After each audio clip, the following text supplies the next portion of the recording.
De volta à Identidade Geral, eu continuo agora minha conversa com o Tenente Coronel André Soares, ex-analista da Agência Brasileira de Inteligência, a ABIN.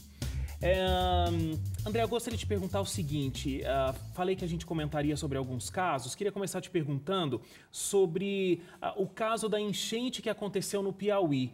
Já vi você falando sobre esse assunto em alguns lugares, também você conta essa história no seu livro e parece que nessa operação você aponta alguns problemas com relação ao trabalho da ABIN.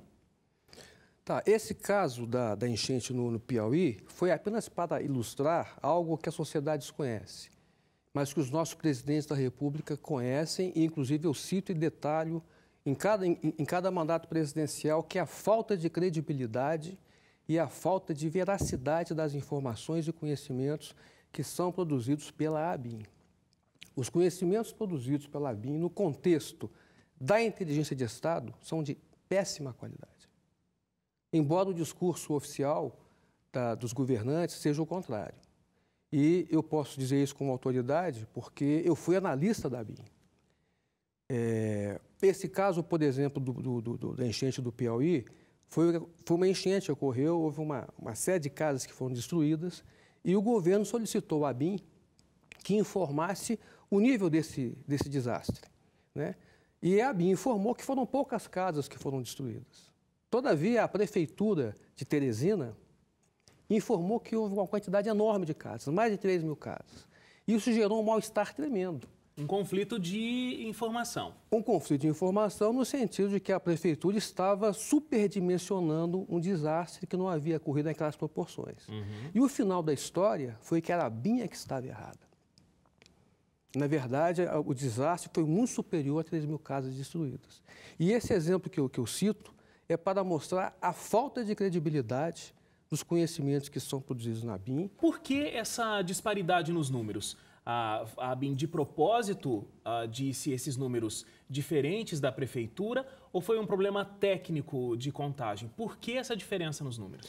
Eu creio que tenha sido um problema técnico de avaliação dessas informações. Esse é um problema crônico... Por causa da metodologia que é utilizada pela agência. Exatamente. E essa metodologia, que a agência afirma ser científica, ela não é científica. E mais, é uma metodologia falha. Isso já foi tentado corrigir na ABIN. Os presidentes da República já se queixaram veementemente contra essa falta de credibilidade. E houve um projeto secreto da ABIN, que eu revelo no livro, que foi uma tentativa que gastou milhões de dinheiros de verbas públicas, tentando corrigir essa deficiência e fracassou vergonhosamente. Eu comentei também da operação Satyagraha. Queria que você comentasse um pouco o que foi essa operação e quais os resultados dela. Essa é uma história de horrores. Operação Mídia e Operação Satyagraha é uma história de horrores. Eu vou explicar o que foi a Satyagraha. A Satyagraha foi uma operação da Polícia Federal, mas que num certo momento teve a participação da ABIN. A participação da ABIN na Operação Satyagraha foi o ato mais criminoso que um serviço secreto cometeu na história contemporânea. Eu vou repetir, os crimes que a ABIN cometeu na Operação Satyagraha não encontram precedentes no mundo na história contemporânea. Essa participação da ABIN na Satyagraha foi condenada no Superior Tribunal de Justiça. Foi condenada no Superior Tribunal de Justiça em 2011 e foi condenada este ano no Supremo Tribunal Federal. Quais foram as palavras textuais do ministro relator, só para concluir, que foi o excelentíssimo ministro Adilson Vieira Macabú, com relação aos crimes que a ABIN cometeu? Palavras dele, abre aspas, jamais presenciei, eminentes ministros, tamanho descalabro e desrespeito a normas constitucionais intransponíveis e a preceitos legais. Só contextualizando, essa foi uma operação que aconteceu em 2008. Em 2008. E essa operação foi uma operação da Polícia Federal contra desvio de verbas públicas, né? Só que existiam provas, segundo você conta no livro, foram levantadas provas, mas a ABIN entrou no processo, anulou essas provas e até hoje a gente não teve essa história resolvida. Mais ou menos isso. A Operação Satyagraha foi feita pela Polícia Federal. Lembram-se do então delegado Protógenes Queiroz? Ele que conduzia a Satyagraha. E ele solicitou, digamos assim, a participação da ABIN nessa operação. Na época, o diretor da ABIN era o Paulo Lacerda. E essa participação da ABIN nessa operação foi totalmente ilícita, com a participação de praticamente 100 agentes. O festival de ilicitudes que está na Satyagraha foi o que o ministro Adilson Vieira Macabu ficou impressionado. Havia, inclusive, um espião da ABIN infiltrado dentro da Polícia Federal. Quando na CPI chamaram, perguntaram ao diretor da Polícia Federal se ele sabia da participação da ABIN, e a operação era da Polícia Federal, não sabia. E essa operação Satyagraha, apesar da condenação da ABIN no STJ e no STF, até hoje não tem nenhum dirigente sendo, pelo menos, denunciado com relação a isso. Você comentou, não, eu na verdade comentei sobre a Operação Mídia no bloco anterior. Então, essa operação foi criada no governo Lula e ela pretendia fichar, grampear até o trabalho dos jornalistas. Fala um pouco de como funcionou essa operação. Quais eram os objetivos do governo com essa operação? A pergunta que o Ministério Público me fez foi o que foi a Operação Mídia. Como eu disse a você, eu disse ao Ministério Público, eu tenho praticamente 30 anos de inteligência. A minha avaliação é que a Operação Mídia foi uma operação clandestina da ABIN, ou seja, uma operação criminosa. E a participação que você coloca, que eu tive com a Operação Mídia, foi que eu fui obrigado a participar de uma operação criminosa. E eu não sou criminoso. O que aconteceu? Eu me neguei, me recusei, depois de ter tentado me esquivar, foi impossível. E quando eu solicitei a ordem por escrito, eu fui ameaçado de morte. É algo terrível de se imaginar. Eu fui ameaçado de morte pelo chefe da contra-espionagem dentro da ABIN, porque me recusei a participar de uma operação criminosa. Essa, inclusive, é uma pergunta que eu gostaria de fazer, André, porque assim, você fala veementemente contra a ABIN, sendo um ex-funcionário. Você coloca no seu livro esses casos que você conhece, esses cases em que a ABIN não agiu da melhor forma possível. Você traz documentos que, segundo você conta pra gente, comprova o que você fala e, segundo o que você conta, são documentos públicos, não é um vazamento de informação privilegiada. Você não é perseguido? Eu fui ameaçado de morte, Wagner, e foi mais de uma vez. Eu vivo ameaçado de morte. Eu sofro operações clandestinas sistemáticas dos serviços secretos. Eu não estou me queixando disso. A minha vida virou um inferno depois que eu passei pela ABIN. Essa operação criminosa que me obrigaram a participar, eu denunciei pessoalmente no Palácio do Planalto, no Gabinete de Segurança Nacional do presidente Lula. Por que quando você conseguiu sair da ABIN, você não decidiu, bom, não quero mais me envolver com esse tipo de questão, vou viver minha vida agora longe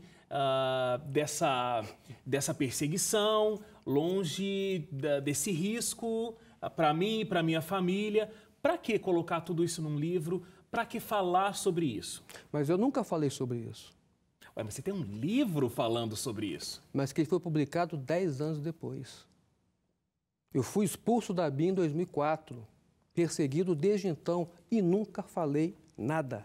E por que 10 anos depois retomar o assunto? Porque essa situação se voltou contra mim e eu fui descoberto pela revista Veja.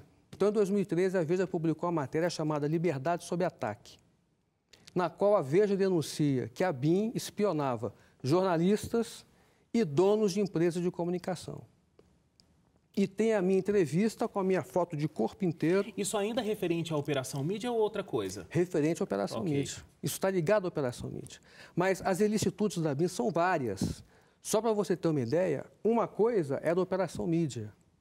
Outra coisa, eu não participei da Operação Mídia. Outra coisa foi eu ter sido ameaçado de morte. Você sabe por que eu fui ameaçado de morte? Porque eu me recusei a participar de uma operação criminosa, que era um encontro com um espião jornalista que estava infiltrado no Palácio do Planalto. Adivinha o que ele estava fazendo? Espionando o governo. E espionando para quem? Essa é uma investigação que deve ser feita sobre a ABIN para se descobrir o que se estava fazendo. Eu não sei, eu não participei dessa operação, eu me recusei a participar disso. Nesse exato momento que eu estava sendo ameaçado de morte por não participar desse encontro com o espião, que estava infiltrado, estava ocorrendo um escândalo no Palácio Planalto, justamente sobre espionagem que envolvia o presidente Lula, o então chefe da Casa Civil, José Dirceu, e a Marta Suplicy. Como a sociedade pode fiscalizar uma instituição como a ABIN? Ótima pergunta, obrigado pela pergunta mais uma vez. Existem várias formas de fiscalizar a ABIN, por meio das instituições responsáveis pela fiscalização do serviço de inteligência, não é só da ABIN. Que são? A começar pelo Congresso Nacional. No Congresso Nacional existe uma comissão mista chamada CCAI, Comissão de Controle das Atividades de Inteligência. É a mais alta instância de inteligência do país. Ela está acima do presidente.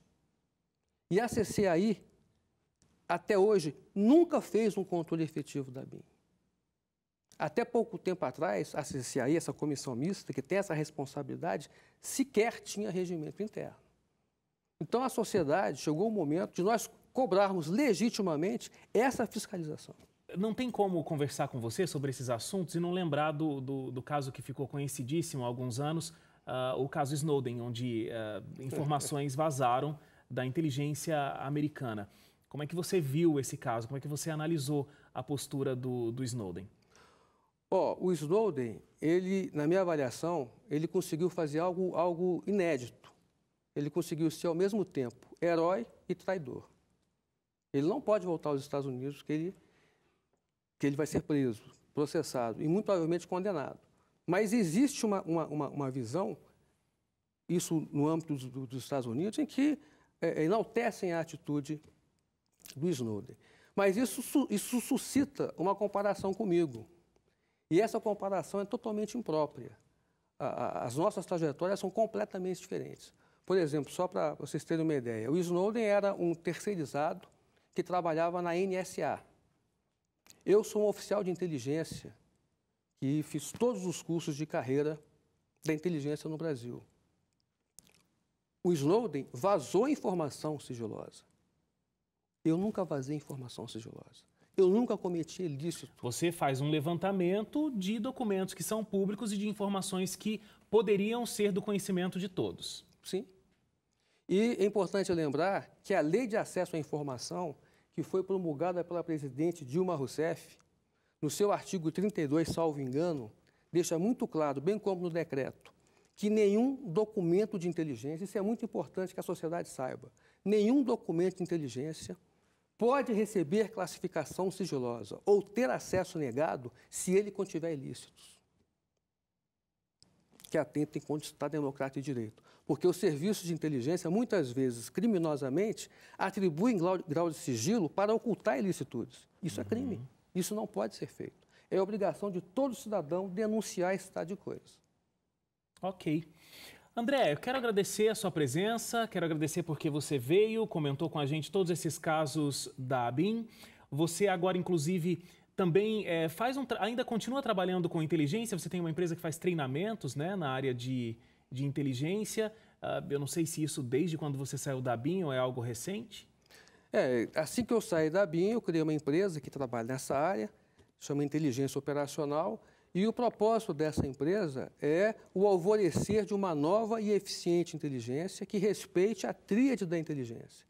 A inteligência de Estado deve se reger pelo sigilo, pela legalidade e pela ética. Essa é a inteligência que nós precisamos. Você acha que a gente pode aprender com esses erros e tem chance de a ABIN, outras instituições de inteligência especiais que, de repente, surgirem ainda, conseguirem fazer um bom trabalho no Brasil?